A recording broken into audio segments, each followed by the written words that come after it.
travelers and tourists. My name is Mark, and I am the local disaster tour guide.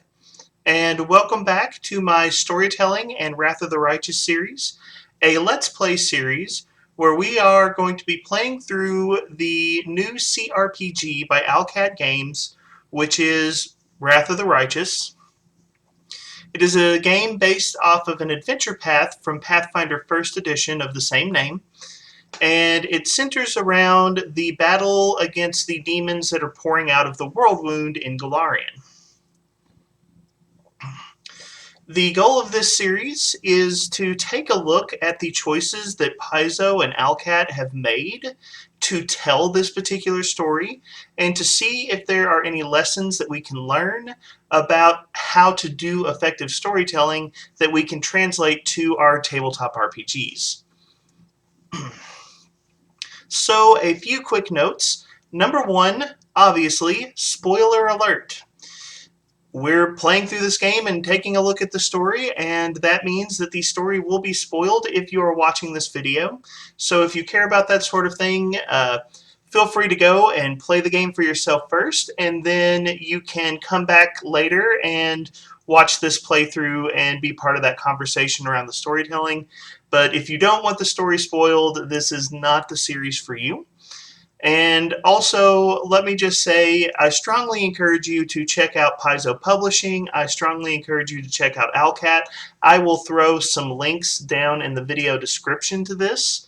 They did a lot of work in developing the adventure path and in developing this game, and they certainly deserve some support for the excellent work that they have done.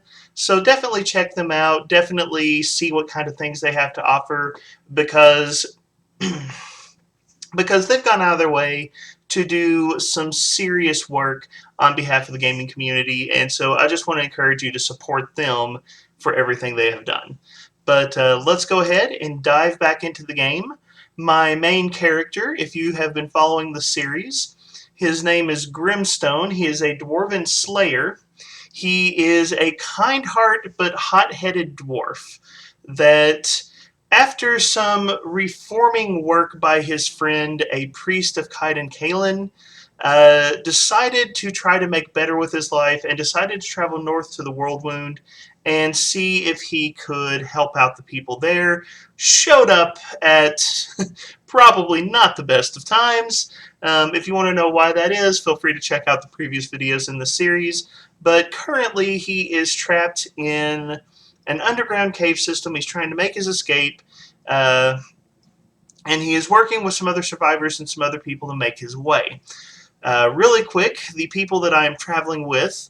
First, there's an NPC named Anevia. She is not actually part of the party. She broke her foot and is walking around with a splint. She will help out some in combat, but she's not considered part of the party. I suspect there's probably a story beat coming for her soon. But moving over, here are the actual characters in my party. First up, this is Grymstone. He is our main character in this adventure. As I said, good-hearted, hot-headed, and all sorts of willing to charge his way into trouble. As part of the party, we have Sela, the paladin. And if you've seen the previous videos in the series, you know that Sela was my favorite of the Pathfinder 1E iconics, and I am personally curious how much of her story is being translated into this game, because I really like the way her story was written for first edition, and I'm hoping that some of it shows up. I think some of it will, but we're very early in the game, so we don't know. We also have Camellia, and she is a half-elf spirit shaman who is conveniently wearing an amulet that makes it impossible to identify what her actual alignment is. I'm sure that's not suspicious at all. She also wasn't keen on healing me in the opening scenario, so I haven't forgot about that, Camellia. I have not forgotten. But she is functionally the party healer at the moment. And most recently, we have met a pair of mongrels. They are descendants of the first Crusaders against the World Wound. We have Wenduog and Lan. They are both archers. Lan is a lawful neutral Zen Archer Monk. And Zen Archer Monk is a build I always wanted to toy around with this game, while Wenduog is just a neutral evil fighter. And the reason I am excited to dive back into this game today is I have not played past this point. The game has brought us to a decision point that is forcing me to choose between Lan and between Wenduog. We encountered an angel sword and gained some ability to control its power. Lan wants to share that sword with his tribe, or show that sword to his tribe, to persuade them to take this dangerous journey through a maze and join the battle against the demons. On the flip side, Wenduog is trying to persuade me that I should not show the sword to her tribe, and she says her tribe is not prepared for the conflict. We would essentially be leading them into a dangerous situation that they would not be able to manage. They would get hurt. And she says that instead, we should go with her on kind of a small group mission and try to make our way through. And so that's kind of the decision we're being forced to make. Do we tell the truth, show people the angel sword, or do we deny that we have the angel sword and try to sneak off with Wenduog at some point? And the reason I love this decision so much, and I have stressed about this decision so much, is even though I am playing a good character, I've had a very hard time deciding which way to go here. On one hand, Wenduog is evil. And there's a very real, if I look at this metagame, there's a very real possibility that she's trying to manipulate me or play me in some fashion. But on the flip side, if you saw the previous video, Lan is religious in a way that would rub my character the wrong way, very much so. And there were several things that Lan said that just go very strongly against Grymstone's personality. And so I've actually had a very hard time deciding which way I wanted to go, who I wanted to side with in this moment. But we are going to dive into this story. I'm going to make this choice, and I have not played past this point, so I do not know what's going to happen here. So let's dive in, let's keep going, and see what Wrath of the Righteous has in store.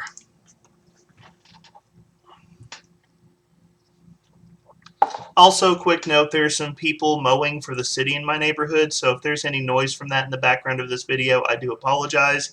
I tried to wait until they were several blocks over, so hopefully that distraction will be minimal, but just wanted to apologize if that becomes a problem.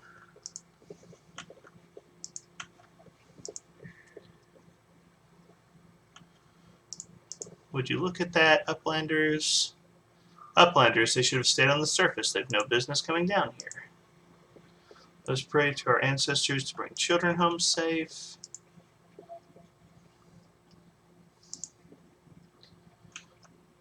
I don't even want to know what's happening up there, so far, not exactly a warm reception as outsiders.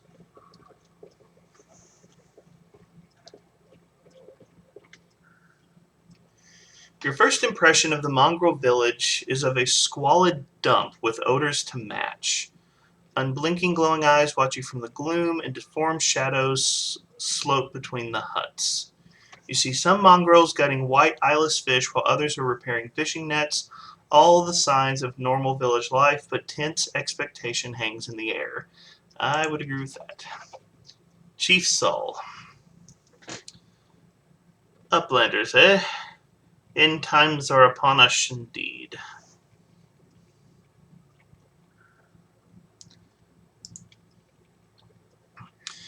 Lan, Chief Sol, we found the angel sword. We found the one who can wield it. He had a vision, and now the angel sword, together with the light of heaven, are somehow inside of him. Gather the tribe, anyone who can hold a weapon. The young ones are still alive. We can go save them. Chief Soul raises his hand with ragged, broken fingernails.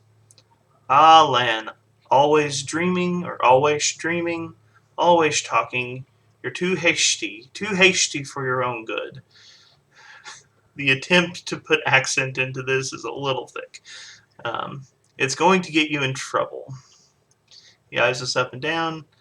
An uplander with the light of heaven. That's too good for us. Our kind don't have good things happen. There's always a catch. Lan trusts people because he likes to believe. Isn't that right, Lan? I'm the chief. I don't work on faith. Show the light.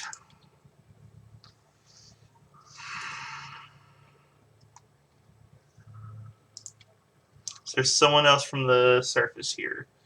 There he is. Hale and hearty, prim as a peacock, just like me. Not good. Too many uplanders. Not good. Not right.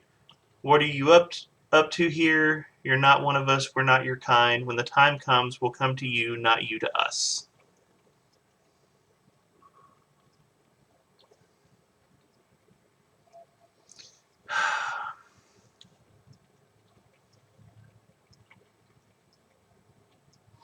Okay, so there's a straight chaotic where I just lie and say Lan is mistaken, or I can say I will help you find the lost mongrels in the maze, but you can quit hoping for a magical sword to appear.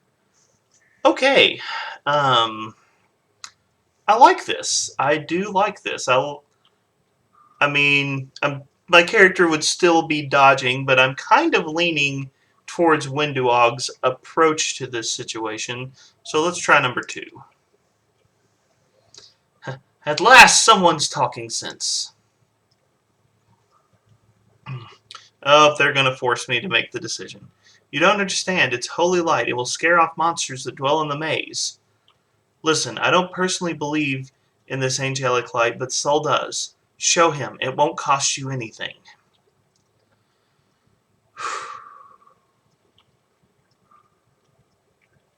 Sorry, Lan. Sorry. Yeah, you rubbed me the wrong way, man. Lan is mistaken. Lan whips around to look at you, stunned. He clenches his fist for a moment, as if planning to shake the truth out of you, but he quickly gets a handle on himself. I don't know why you're lying. No doubt you have your reasons. But I know it's a lie, and you know it, and Windu knows it. Tell him, Windu.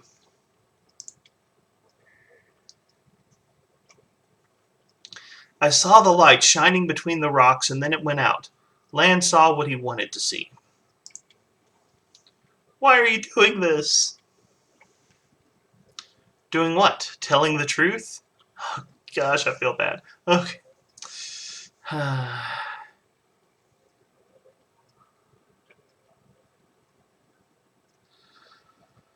going to say nothing. I'm going to say nothing. Lan looks at you expectantly and sighs when you don't answer. Right. You and Windu have worked everything out between yourselves. You've played me for a blind mole here. Everybody around me said that they didn't want to go anywhere or save anyone, but I didn't believe them. I always have to take things further than anybody else. Isn't that right, Chief? Fine. I see how things are. I don't need any more convincing. Lan, miracles are not meant for us. We, the tribe, we wait. If you're one of us, you will wait. We're not going anywhere. Uplanders, rest now. There is a hut over there. You can rest there.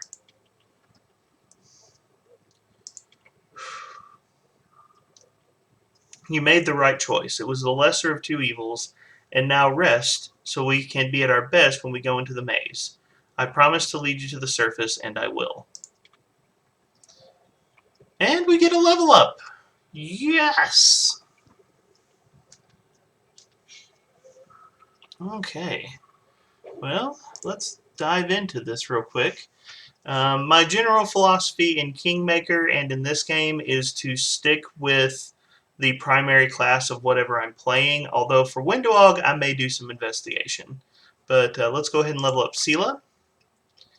Alright. She's got Persuasion. Why did they put Mobility on a Paladin? Maybe they're going for the better full defense? Oh gosh, I don't know if I don't know if I like that. Paladin should have religion, uh, and knowledge world on the Paladin. They are, I think they are keeping some of her backstory. I like that. uh, Perception. Perception is always good. All right, got some more hit points. Divine Grace gains a bonus equal to a charisma on all saving throws. That's going to be useful. All right. Slayer Deliverer, like I said, we're going to be keeping primary class for most people. And one thing I don't like about Kingmaker and Wrath of the Righteous is the skills are a little wonky compared to first edition, and your skill points will change for no reason very randomly. Dislike that, but we'll go with Perception, Persuasion, and some Athletics. And Determined Zeal. On any round when I attack an opponent whose alignment is at least 2 steps away from my own, I gain a +2 bonus on will saves, as well as the benefit of the Die Hard feat until the end of my next turn. I am playing a good character in a game with a lot of evil enemies. I bet that's going to be useful. Alright. Not knowing much about Camellia, definitely going to keep her on the track she's on. I get to pick a Hex. That's going to be fun. Let's see. Trickery and Stealth. How interesting. Our healer can't be trusted. I like it. Alright. Hex.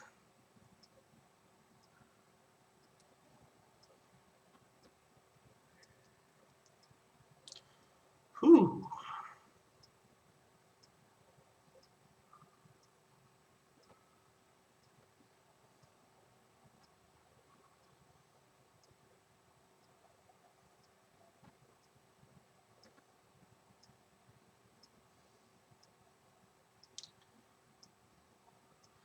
I apologize. I didn't know we were going to have a level up so early. But I'm going to look through here. I'm trying to move through this quickly. Healing. You know what? That's functionally free heal spells. I like it. If you're a trickster, you're probably going to get in trouble at some point, so let's just go ahead and get that healing up and about. I'm sure Lan wants me making all kinds of decisions for him at the moment. Athletics, mobility, and perception. At least they built him the right way. All right.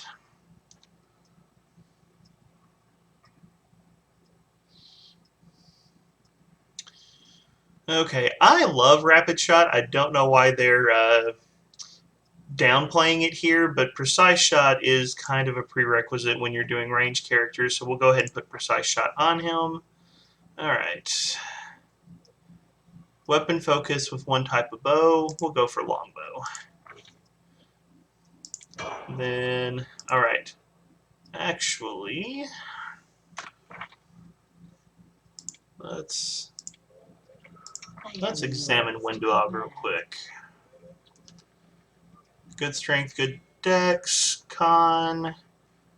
She's got some wisdom, but not a lot. But with a little investment, she could probably make a pretty beast ranger. So I might consider ranger for her, or a survival of the fittest. Now that makes, and she's got lore nature. Why is she not a ranger?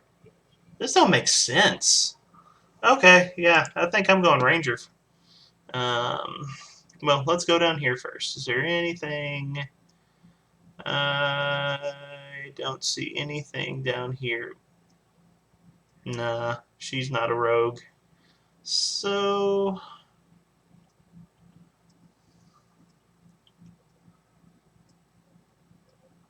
alright, yeah, we're gonna go with Ranger.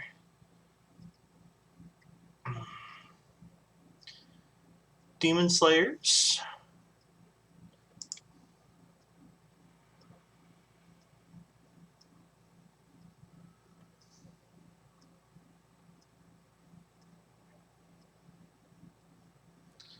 You know, she does seem the sort to hunt demons, and that is going to be a major aspect of this game.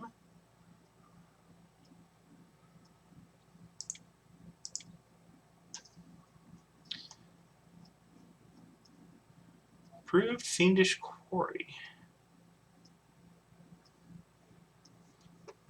I don't know. I might just go for regular ranger.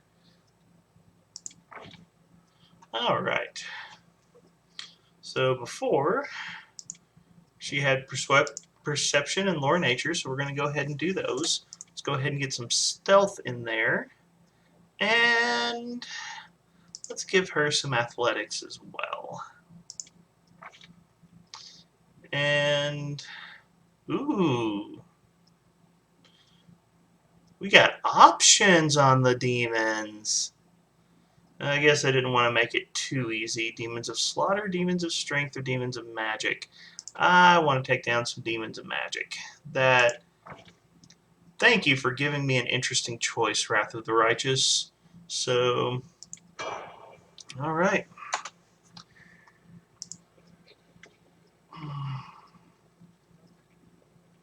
Can I clarify, are we prisoners or guests here? Have you drawn weapons against us? No. Have you killed us? No. Have you stolen food? No. Guest. I like the way you think, Sol.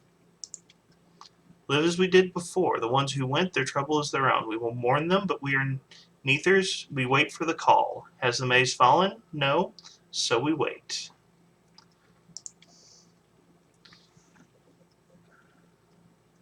I'd forbid it. I said we were going to go in with Windowog. I'd forbid it, but what would be the point? It's Windowog. She'll ignore me and do it anyways. I spoiled her. No point wringing my hands over it now. Alright. Alright, let's... Move aside.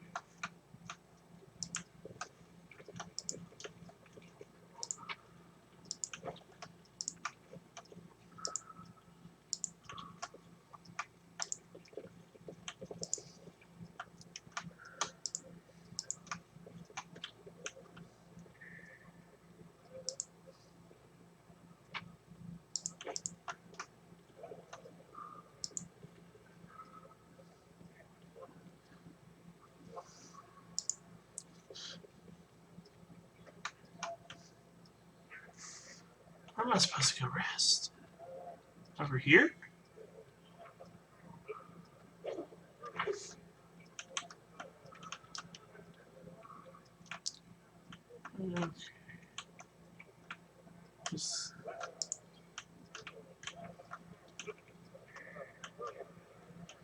Oh, okay. That's what's going on. Horgus Squirm. You, sir, look like Bill Murray. I'm just calling it now.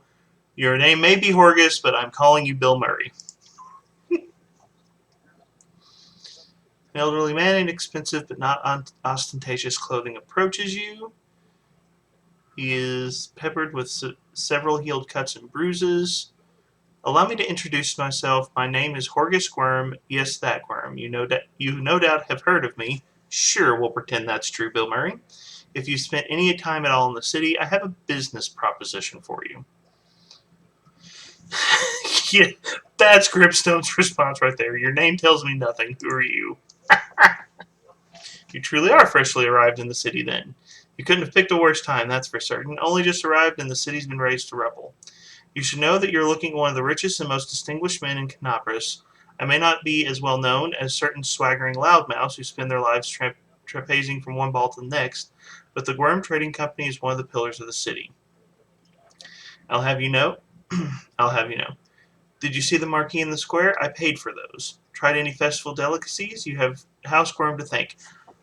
You did pay for my drink earlier, so that puts you on the good list. Okay. What kind of business proposition?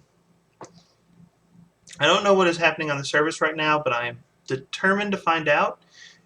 You have no intention of seeing the rest of your days in this village, I suspect. We must find a route back to the surface, to the city, if there's anything left of it. You look promising, like someone who can turn a demon into mincemeat before they have time to sneeze. I could use a companion like you. You are strong, it will be no trouble to you, but I, alas, am not fit as I once was. I can't go crawling about through caves playing as scouts. My proposition is simple. Lead me back to the city, and I shall pay you 1,000 gold coins.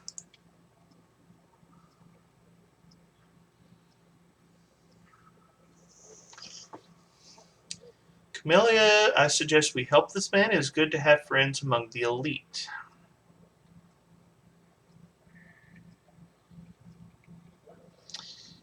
I suspect she would know.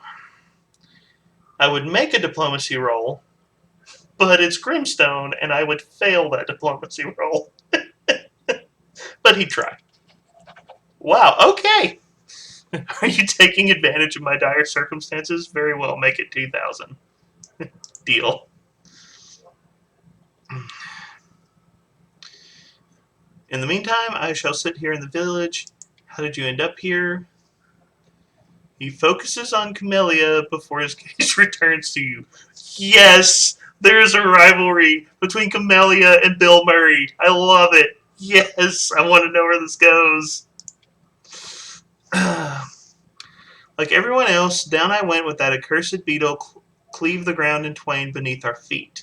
I'm lucky I didn't break my neck in the fall, and I'm double lucky that I didn't encounter any subterranean cockroaches on my blind wanderings, and instead came across hunters from the settlement. Although I must say that when I first glimpsed their physiognomies, my life flashed before my very eyes, but they turned out to be decent chaps, frightening to look at, but able to keep a bargain. You don't speak very kindly of mongrels. I don't like it when land speaks that way, so. Kind words are for people with hours to fritter away on pleasantries. Horgus Squirm speaks his mind, and he pays for services rendered not with kind words but hard coin. I gave the mongrels my dagger in exchange for their help. Its handle is worth more than their whole village. I don't know if I'm crazy about you, Bill Murray, but you are paying me, so we're good. Don't forget our agreement. When you find a way out, be sure to tell me. That seems like a setup if I've ever heard one. Clear path to the service for Horgus. Okay. There are. Okay. I don't even know what's happening up there.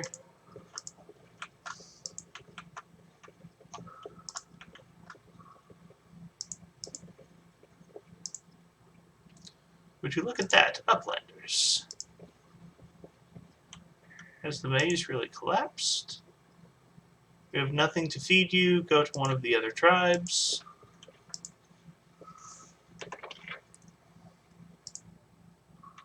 Uh, am I working my way back? Oh, come on.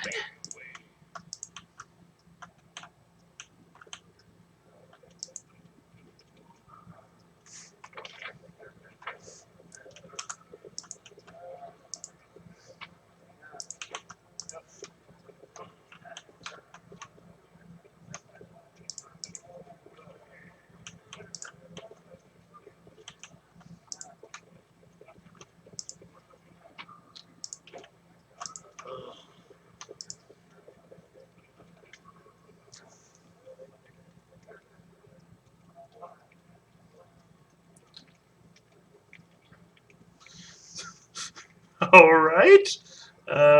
Bill Murray is lecturing Anevia. Brilliant idea. How come I didn't think of it? Now, if only the cultists would tell us they were cultists. Anevia, I like you. All right.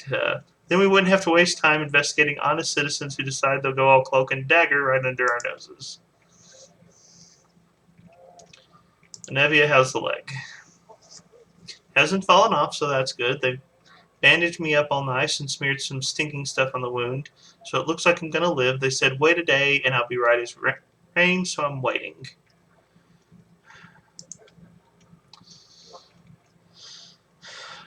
Squirm of the mongrel Squirm says, I thought they were just a story, the sort of thing that drunks in taverns would come out with.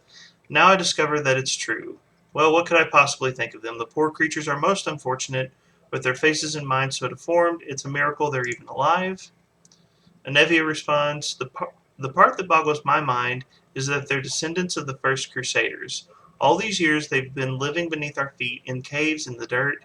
If I'd known the legends about them were true, I'd have dedicated my life to getting them out of this place.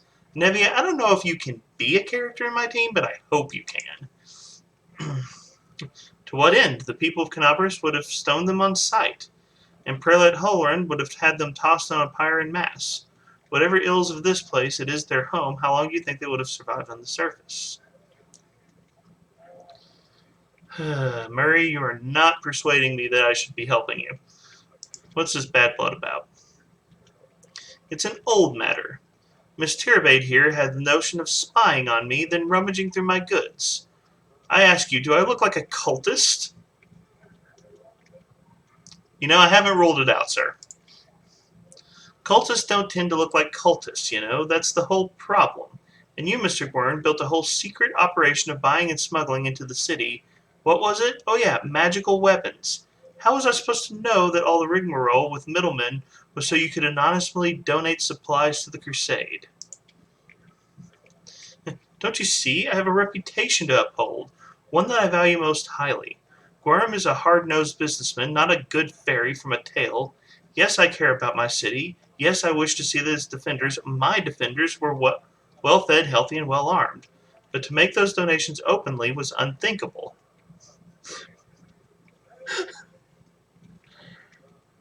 Huh. Okay.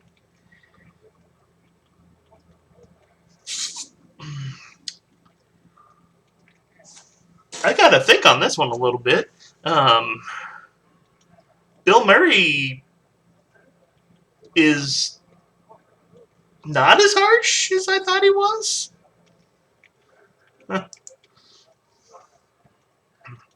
I appreciate your help for the crusade. No jokes, you're an alright bloke. But carrying on secret dealings in a city that's teeming with cultists is a huge pain in the backside for us lot, whose job is to keep an eye on that sort of thing.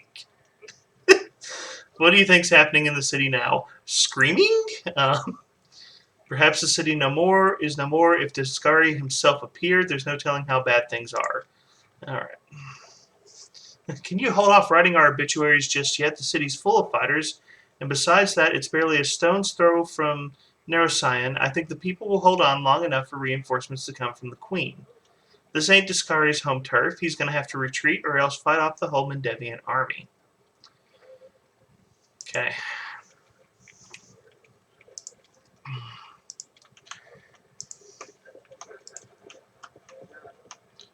You know, I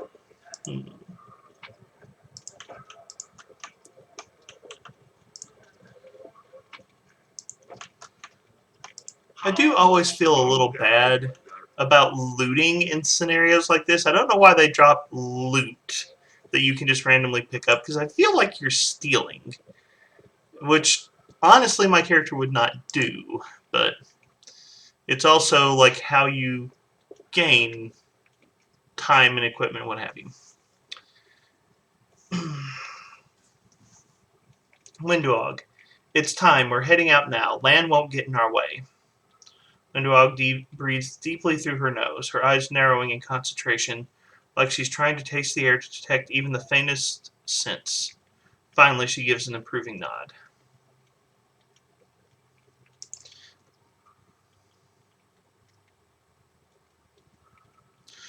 Land won't get in our way. Where is he? On the way to his death if he decided to go alone. Or in a hole somewhere crying about how low. Oh my gosh, Windwog. Harsh? Uh, Bill Murray and Anevia, because I'm not going to remember what's his name. Getting you all out at once will be difficult. We'll let the injured woman recover. Do you think I like knowing there are upletters sitting in our village, but trying to drag an injured person through the maze would be suicide? And don't even get me started on the other one. He's not going to get off his backside until we send a litter to carry him. Harsh and blunt. But I enjoy the personality, so we're good here. Alright. Were you watching me sleep or something? Snorts and turns away. Was that flirting, Windowog? Huh? Okay, You think I like looking at Uplanders? I've got better things to do. Don't think you're special. Oh, this could be going somewhere interesting. Is there a romance subplot brewing here? I hope not. Okay, let's go. It's time to get out of here. Right, and another thing. You could have chosen not to listen to me, but you did. That means you have real strength in you. A strong person can take the truth even if they don't like it. And the truth is on my side. I want to say thank you. You saved my tribe from a stupid mistake. They're alive now because of you. Now let's get to the boats. We'll get there fastest by water.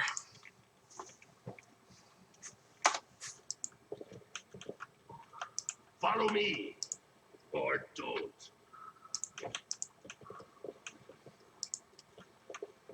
All right.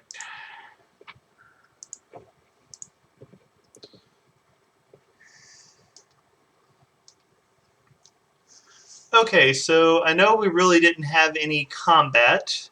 I wasn't expecting a level up in the middle of all of that, but hey, that is fun. I think I'm going to go ahead and break the video here, just because I don't know how intense things are going to be when we start in the maze. So next time I will definitely pick up with the maze, and we will start exploring that and trying to make our way to the surface. Okay, so storytelling beats in this scenario. Um, I thought they were going to let me dodge, or at least partially dodge, the choice, and I tried, and they didn't let me. And on one hand, that hurts, but on the other hand, I do appreciate that they really make you make that hard decision. Um, I'm still not sure that I made the right decision. There is still a part of my brain that's about 30% convinced that Winduog is trying to pull one over on me. I definitely think she has an ulterior motive of some kind, but that was a very interesting choice. Gwern, I think his name, Bill Murray. That's what I'm going to call him. Um, Bill Murray really rubbed me the wrong way. But then in his bad blood conversation with, gosh, now I'm blanking on her name, with the captain of the guard, uh, he's a harsh businessman, but he has a soft side to him. That so I guess one of the complimentary things I'm going to say from this portion of the story is I like that the characters appear to have some depth. Camellia and Bill Murray obviously have some antagonism. Bill Murray and what's her name, Captain of the Guard, obviously have some antagonism. I apologize to everyone who is yelling at me every time I say Bill Murray. Um, but the thing that is interesting to me is I'm seeing signs of some layered character to every single NPC in this game. You know, Winduog, I feel like there is some negative motivations, but she also took the time to give me at least seemingly a genuine thank you, and she does seem to have some genuine motivations towards protecting her people. And there's something going on with Camellia. Don't know what it is and don't know what she's playing at. Uh, Really, I should think some more about whether or not she's playing me. But she's not just the party healer. And even in the build options that they have for Sela, there's some depth to her character. So I guess the thing that I want to compliment here is the portrayal of multifaceted characters. Winduog is not just a caricature of neutral evil, and Sela does not feel like she's just a caricature of lawful good. I feel like they have added depth beyond just those surface level labels of the characters, and that is really good writing to me. And so I think if you can learn any lessons from this particular episode, when you write characters, yes, you're going to have villains and they're going to be evil, but give them some depth to their motivations. And, lawful good is not lawful bland. Give some depth to those characters. Um, find ways to make characters more than just the basic labels that they might have. I think that so far it looks like they're doing a good job of maybe not outright showing us the layers, but certainly hinting that those layers are there. And I absolutely love it. But it sounds like the people who are mowing are coming back. So, like I said, we're going to go ahead and wrap this episode up. But thank you so much for joining me. Leave your thoughts in the comments down below. Let me know what predictions you have. Do you agree with my choice to side with Windowog here, or do you think I should have gone with Lan in this particular instance? And let me know any other thoughts you have about the storytelling so far in this. Do all the YouTube stuff, like, share the video, subscribe to the channel. If you want to check out my free Discord and my Patreon page, those links will be in the description as well. Thank you so much for being here, and have a wonderful day.